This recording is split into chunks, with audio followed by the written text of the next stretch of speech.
একটা শব্দ আমাকে পাগল করে দিয়েছে, সেটা কি জানেন? সেটা হলো হুঁ।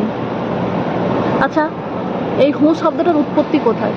বাংলা অভিধানের মিনিং কি জানেন? জানেন আপনারা? কাদের দিনে শুরু হয় হুঁ দিয়ে আর শেষ হয় হুঁ দিয়ে? বলুন, আমার হয়।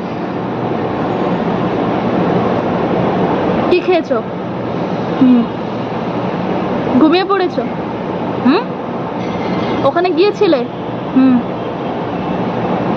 আপনি বকে বকে তার মাথা খেয়ে নেবেন, তবুও তার একটাই অ্যান্সার আছে, হুম। সেটা শোনার পর আপনি যখন রেগে গিয়ে তাকে বলবেন তোমার হুঁ শুনে আমি আর পাচ্ছি না, আমি রাখলাম, তখনও অ্যান্সার দেবে হুম। আপনি ফোনটা রেখে দেবেন, সকালে উঠে ফোন করে বলবেন তোমাকে এতগুলো কথা বলার পরেও তুমি সেই হুঁই করছিলে, আমি রেখে দিয়েছি, তারপরেও সে বলবে কিন্তু হুম। এই হুঁতে আমার জীবনটাকে পুরো অতিষ্ঠ করে তুলেছে।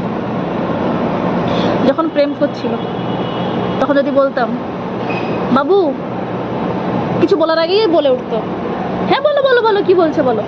এখন বলে হুম। পাগল হয়ে যাচ্ছি আমি এই হুঁ শুনে শুনে।